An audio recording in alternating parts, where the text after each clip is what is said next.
Thank you all for coming. Hopefully this will be a nice and fun presentation. My name is Mike Wolfson. I'm not going to do too much of an introduction, but this whole talk is, my intention with this talk is to give some impression of my story throughout the years of my path from becoming a developer that didn't know anything about design to learning about material design, implementing it throughout my career, and becoming a great developer that can create beautiful UI, that I know how to do that. I'm an accessibility ally.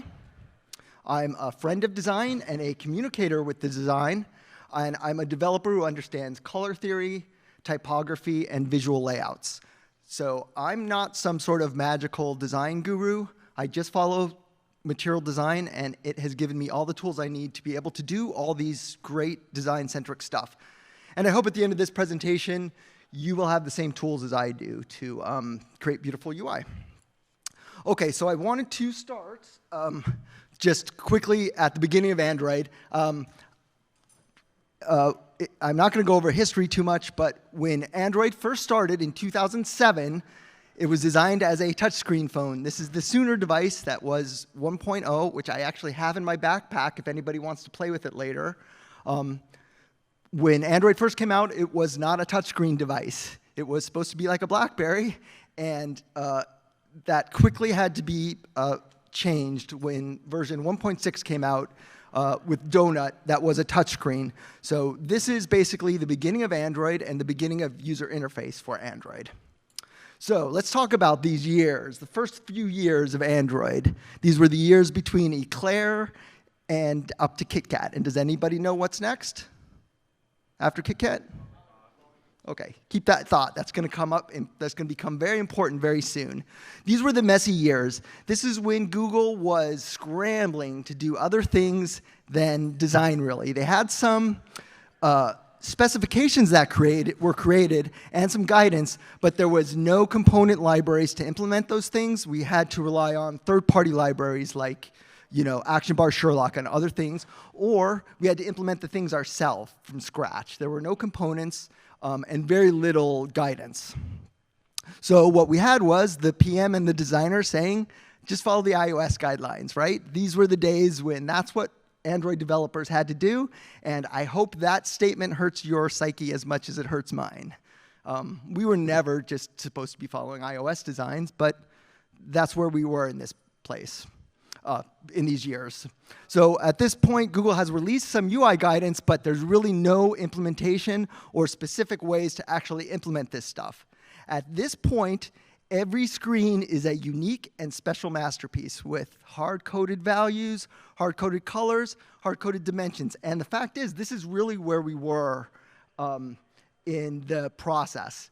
This is how iOS was developed at the time with absolute dimensions, and this is what we were doing with Android. At this time, I released my very first Android app, and you are looking at the full app.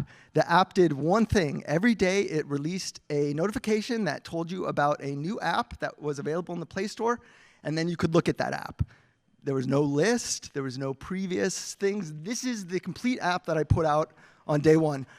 The reason I put this app in the store was I wanted to be an Android developer. I was not. I was an enterprise Java developer at the time. I wanted to be an Android developer, and this is what made me an Android developer. I put an app in the store. Also at this time, 2010, Google hires Matthias Duarte. Praise Duarte. Worth mentioning, this is a future picture, but because we don't have Twitter anymore, I still need to put up pictures of myself with Matthias whenever I can. So meanwhile, Google is making some moves towards design, but it's not going so great. And in fact, 1 year later, Matthias's first big move and first big release was Android 3.0 Hollow UI. Not the best thing, and in fact, this was deprecated a few years later when they deprecated the whole honeycomb UI. So at this point, I had extended Droid of the Day quite a bit. This is based on a lot of the standard guidelines that Google had released at the time. The dashboard, action bar, and the fun thing to look at in this video is that you can see the Android market at the time. It's all very skeuomorphic design. Honestly, not very pretty, right? But this is it, and was the state-of-the-art Android at the time.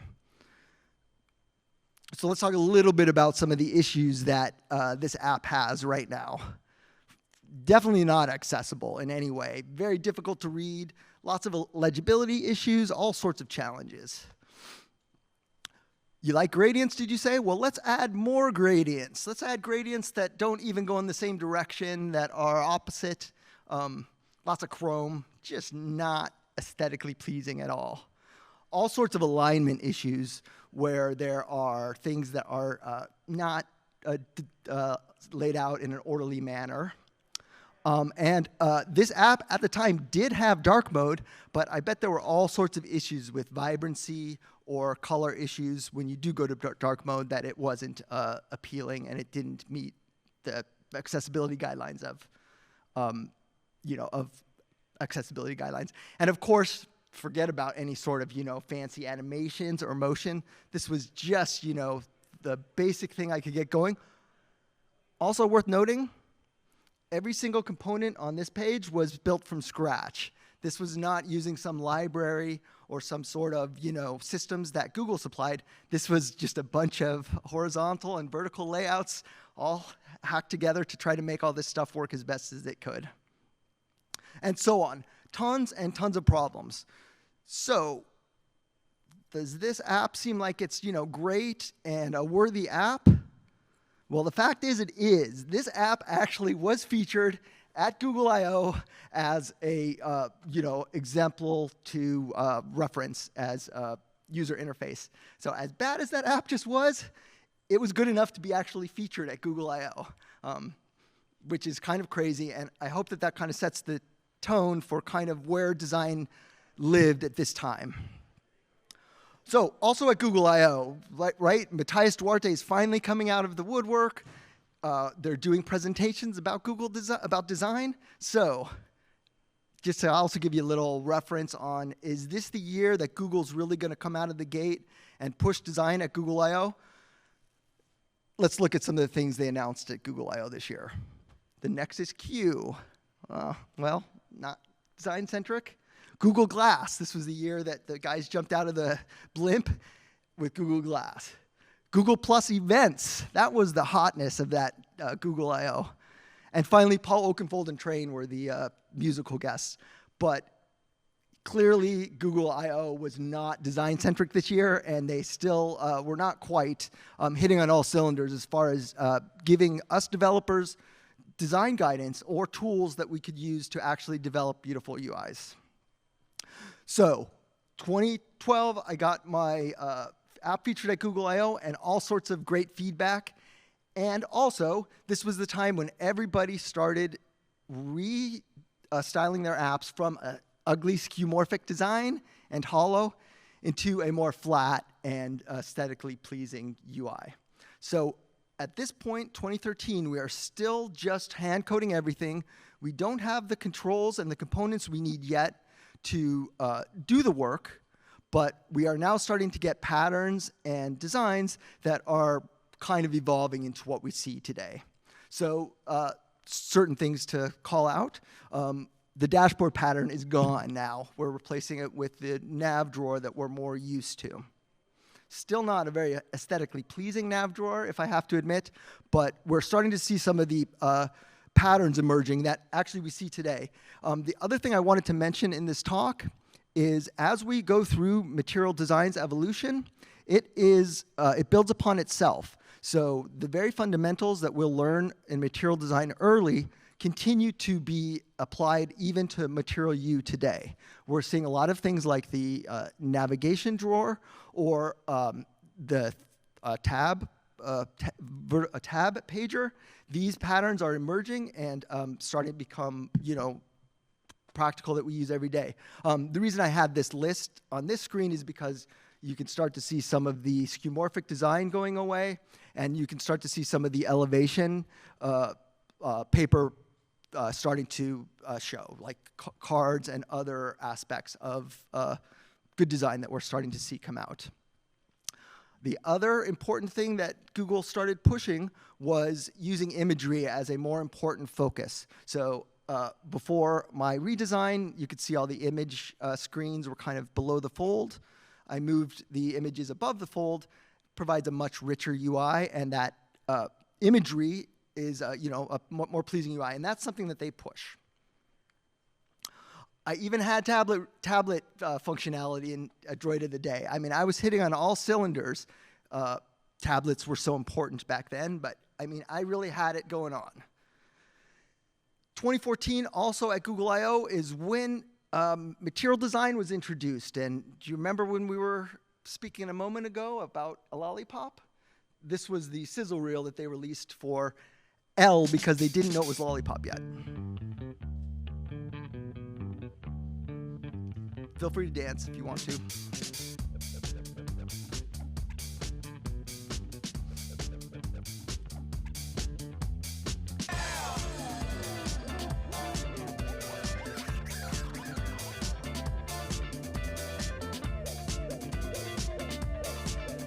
Turn it up.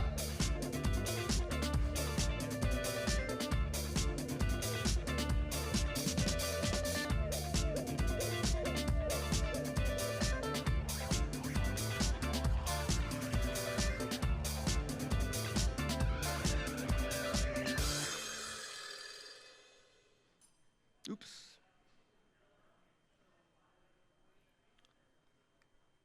I hope you enjoyed that. 2014 was the announcement of material design. Google came out really big to announce material design, and this was their push for 2014.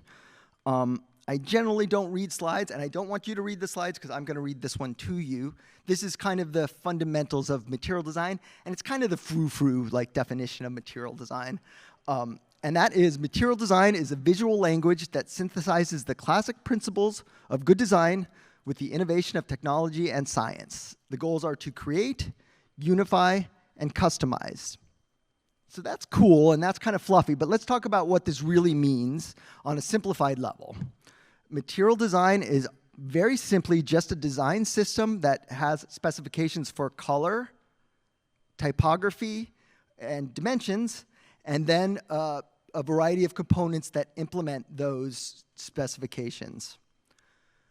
The goal with material design and any design system is to create a universal system of tokens and colors and dimensions that you can use universally throughout your app that allow you to then control that centrally. Instead of using unique colors and dimensions for each screen, we are now going to create a design system that is a cohesive whole that we can apply universally across all of our app, all the screens in our apps instead of just a single screen.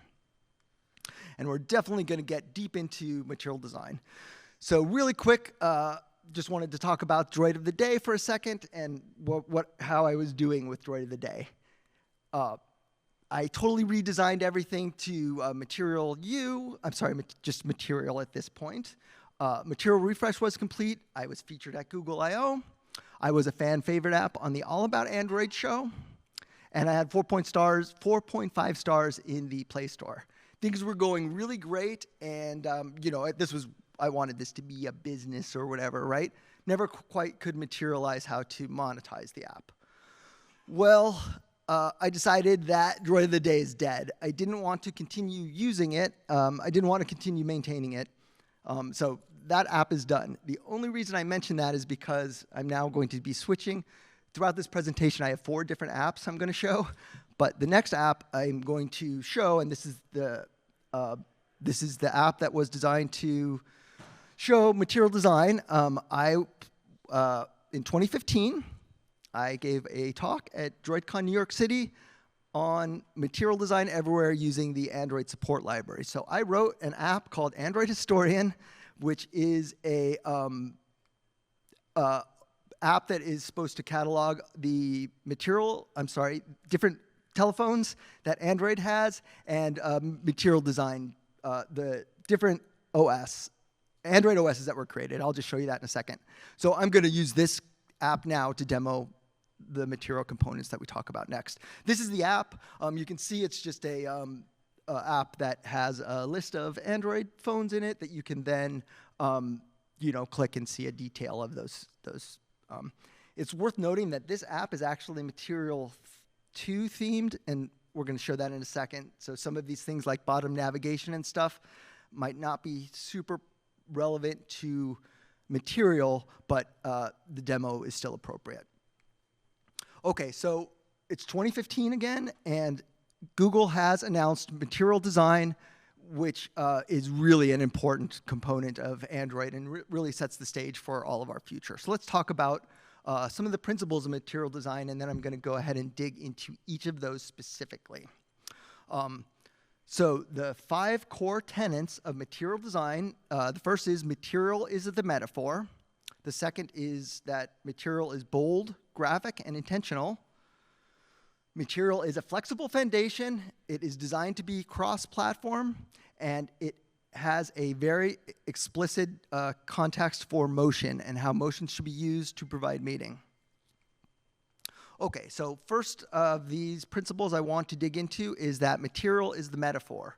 So basically, the concept between material design, and I hope you are all familiar with this, is the concept of, I think they called it quantum paper. But basically, we now have visual components inside of our UI that are designed to mimic the physical world. So the concept of papers floating past each other and elevation, the concept of light and shadows in UI, these are all now built into the UI for us and all designed to be part of the language we're using when we're designing applications.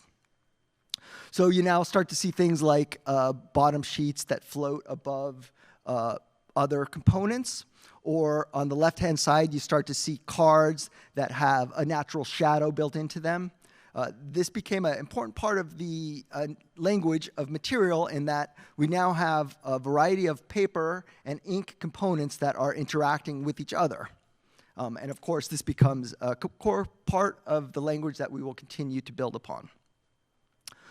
Bold, graphic, and intentional. So it's important to note that material design was really designed based on print and,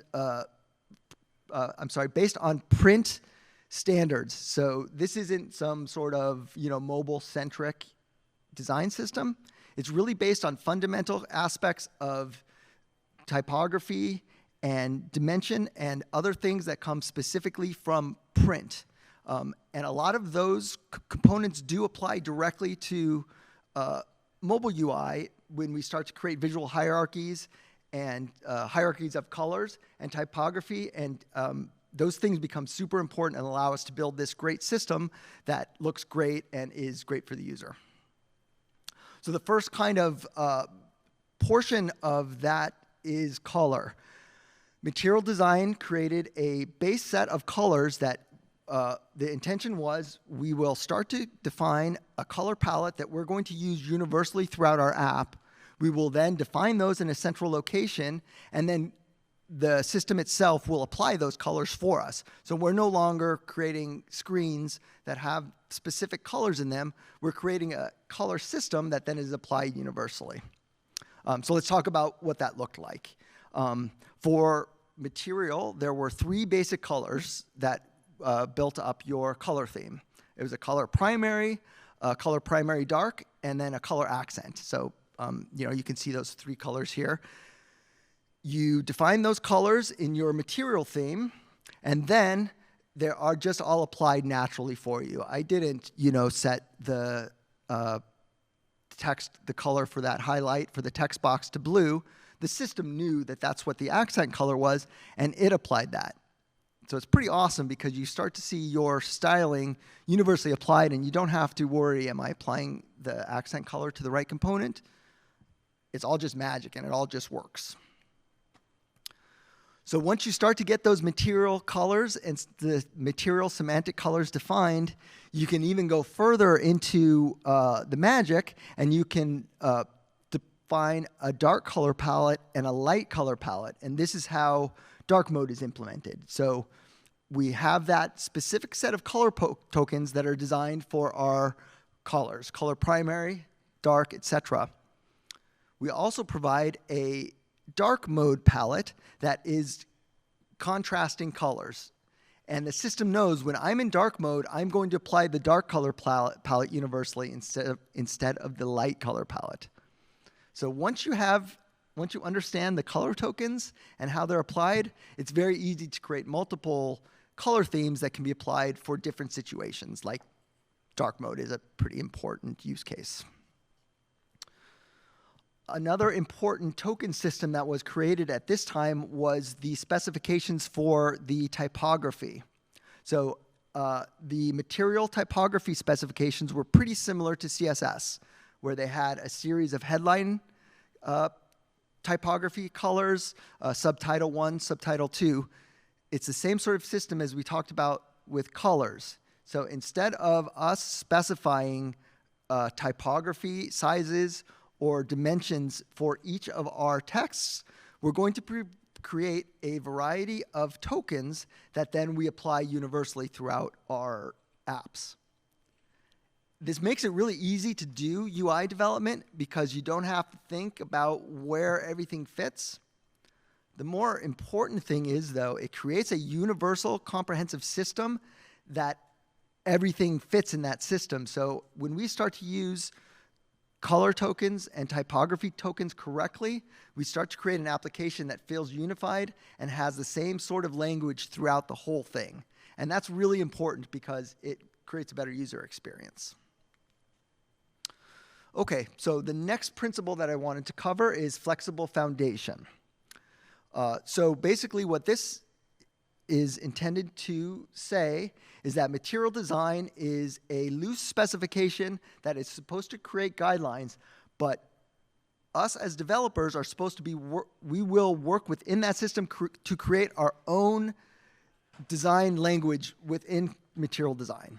So when we were writing material apps, everybody asked, will my app look like everyone else's, right? The worry was, are we going to lose all of our customization, all of our uniqueness?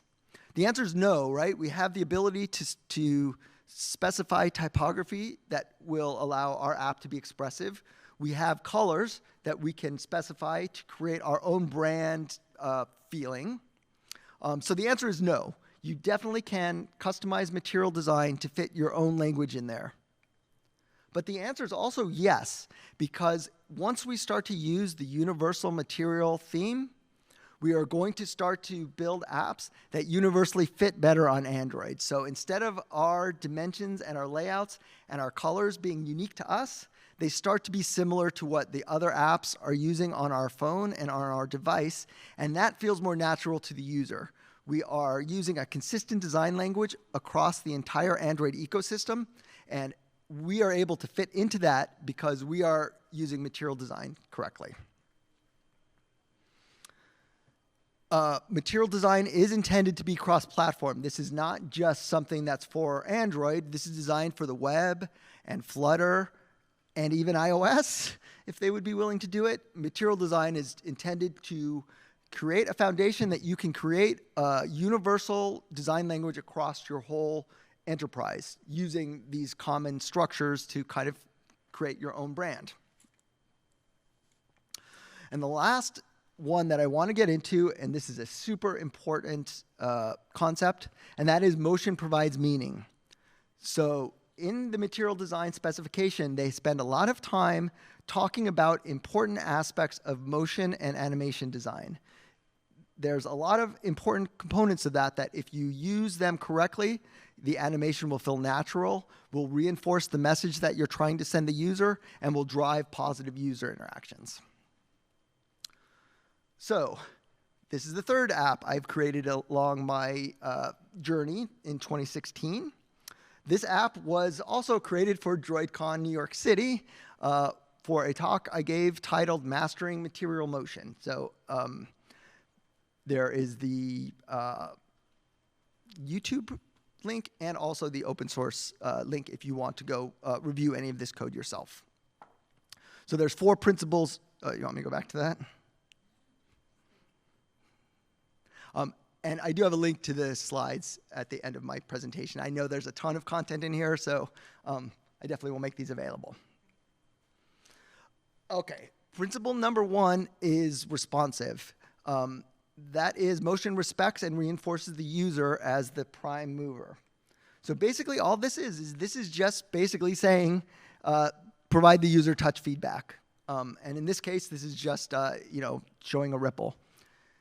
So two important pieces of two important components of this principle. The first is that motion reacts to the user, like we did. When the user presses a button, they see the motion. The other thing is we don't have motion that is not impacted by the user. So you might remember, the under construction guy that's, moving. We don't want any sort of motion that the user doesn't start, that's distracting and doesn't reinforce the concept that the user is the one that's causing this motion, causing this animation. And so the important aspects of that are touch feedback and elevation. So the next important principle of motion is that motion should be natural. And this is actually from this slide is so good. It's from the 2023 motion we'll get to later. Basically, this is the concept that when you are using animations in Android or anywhere, that you don't want the animations to be rigid and to not, let me start this over again. Easing is the concept that when a motion starts in an animation, it doesn't start at a fixed speed, it slows into its speed. And that easing is what that is called, is designed to give a more natural feel to the user. If you don't use easing where you're slowing items in when they move, it feels unnatural, it feels robotic, and it doesn't feel like the real world that we are trying to mimic. So hopefully you could see in this presentation that this red ball, when it comes into the screen, it has different interpolators added to it, so it just feels more natural. And this particular app, if you do want to download it and play with it, that top thing allows you to adjust the speed of the interpolator and change how it comes in and comes out. So the important components of that are duration and easing. I already talked about easing, that a component just doesn't move without any sort of natural motion. The other important nuance that they describe as part of this principle is the duration of the movement. So you want that movement to be long enough that the user can see it happening, but not so short that it's distracting. The standard that they have created for mobile phones for animation duration is 300 milliseconds. So that's something to think about, is most animations should be 300 milliseconds. If they're on a smaller device, you cut that down by 30%. If they're on a bigger device like a tablet, you increase that by 30% to give that animation more time to be seen. Okay, the next important concept for motion principles and material design is that components are aware. This is similar to what we were just talking about before, where you don't want things to just kind of appear and disappear. If you look on the left column, you'll see that when certain items are added or removed, they just either appear or disappear, and then the changing of that visual is very jarring and not very comfortable. On the right-hand side, you can see that when items are moved in and out, there's a slight animation to show that the items below it and above it are aware of each other and are moving in concert. This is another very important principle that allows our animations to feel natural and real and not robotic. Worth noting that the way that this is implemented in views is there is just a simple attribute you can use in a linear layout that will do that for you in views.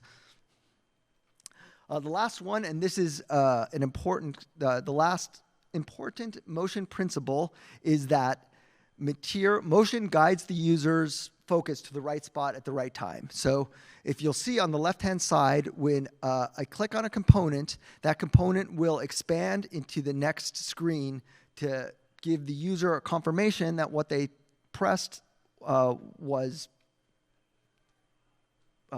acted upon.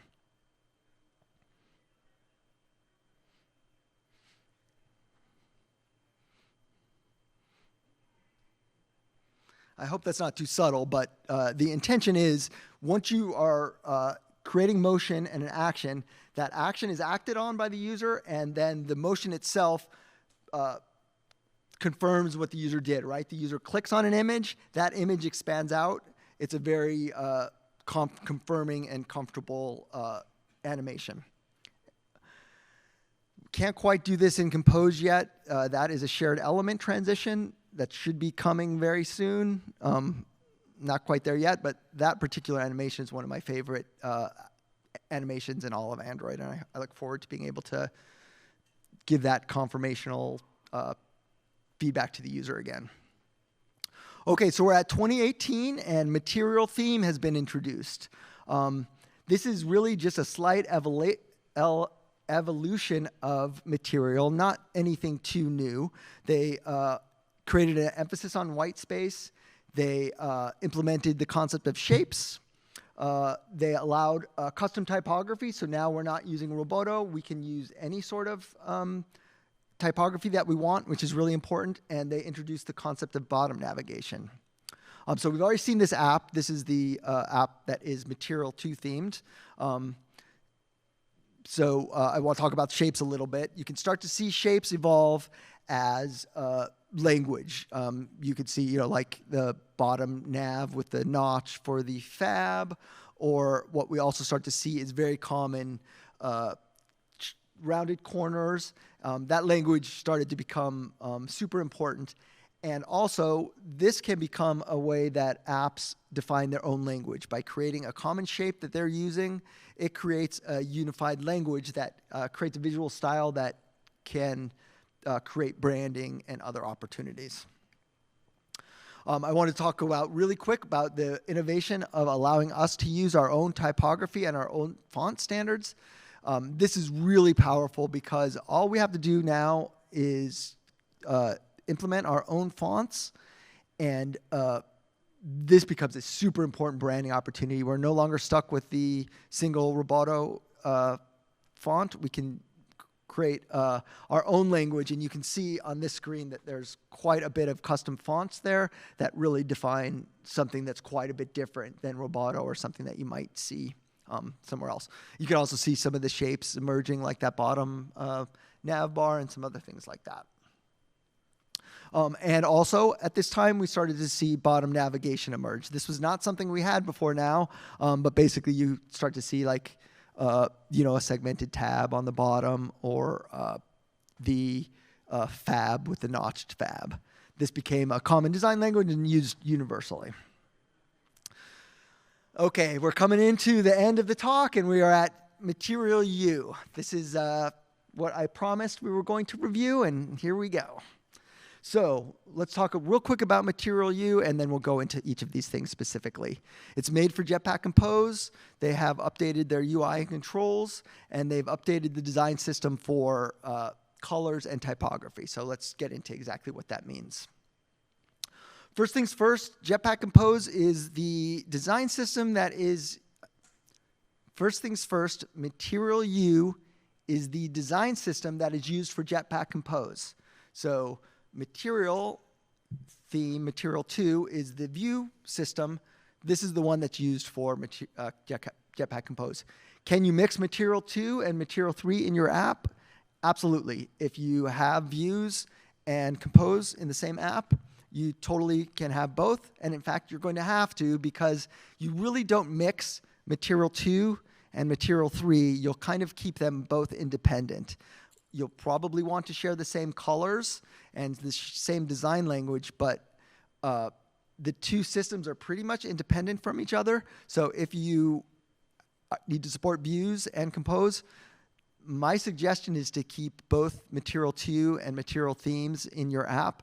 There is a way that you can create a bridge, and I share a link to that. But I think that that's the best step, is to just kind of keep those separate. Real quick, I just wanted to give a little visual indicator just to show kind of what the design language has been updated to. It is just a little more bigger, more colorful, just a slightly different UI aesthetic. Okay, so we talked about how important colors are for a design system, let's talk about what colors mean for Material U. And this is really probably the most important change in the design system.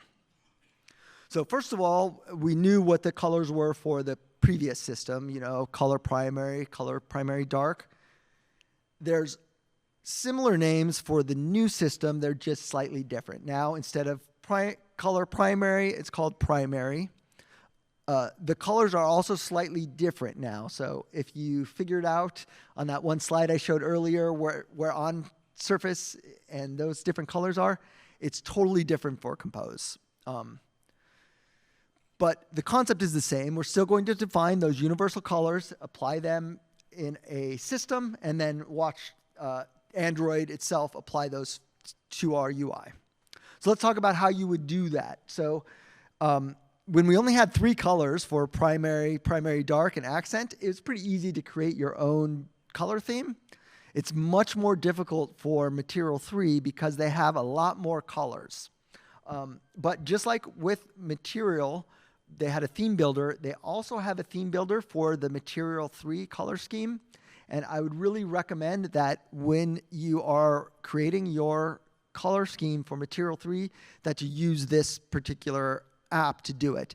Basically, what you do is you go to this website, you play around with your colors, you set the different ones you want, and it allows you here to obviously see how they're going to render. Then it exports the color theme for you that you can just import directly into your own app. And I'll show you how that looks right here. Basically, all those color themes all those colors came directly from the theme builder. They're set at the top, and then in your theme, you just define those colors. And you can see here I have a light theme and a dark theme. The theme builder gives you both of those. So if you use that theme builder, you can just import the theme directly into your Compose theme, and you're pretty good to go. The other thing that I really like about using that theme builder is if you do use that consistently, it allows you to also change your colors pretty easily because you can just go create a new theme, copy it into your app without needing to really finagle or do too much. And so this is how it looks.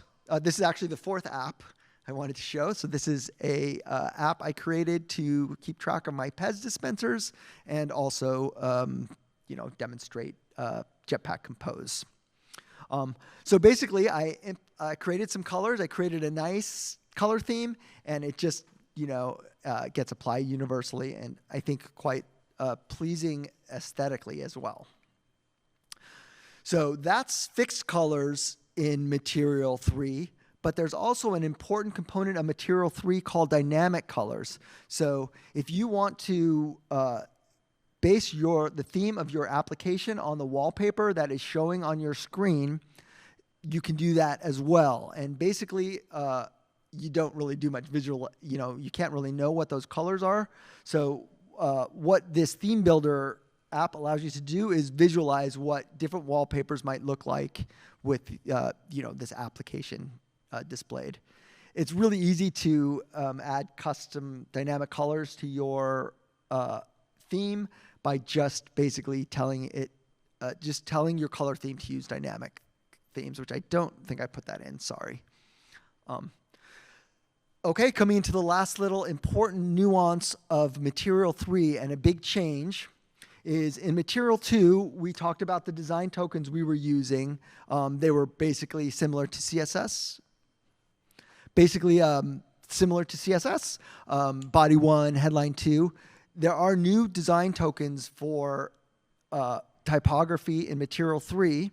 They're basically just now called headline, small, medium, or large, display, small, medium, or large. So instead of having a bunch of different types of headlines, we now have a few different types of components and then 3 variations of those, a small, medium, and large. It's not really any different than what we were talking about before with just using tokens. It's just a different name for them. They just kind of changed what they're being called, but the concept is the same. You still define those sizes universally and then apply them throughout your app. And again, this is what that looks like. These are all custom fonts and custom colors. 2023, we are now at today, and we just had Google I/O a few weeks ago, so I want to give a few little updates in my last 2 minutes on what changes have come to Material 3, Material U, since the last Google I/O. So they're still really concentrating on motion concepts, and they have added a new easing standard called emphasis. So we talked about easing really fast, and that talk that I gave my slides on is a whole talk. Understanding easing and understanding how components, animations move in and out can be kind of confusing, but they created this emphasis easing standard that can almost be used universally and takes the guesswork out of understanding exactly which easing curve to use. It's, this emphasis one is kind of now universal.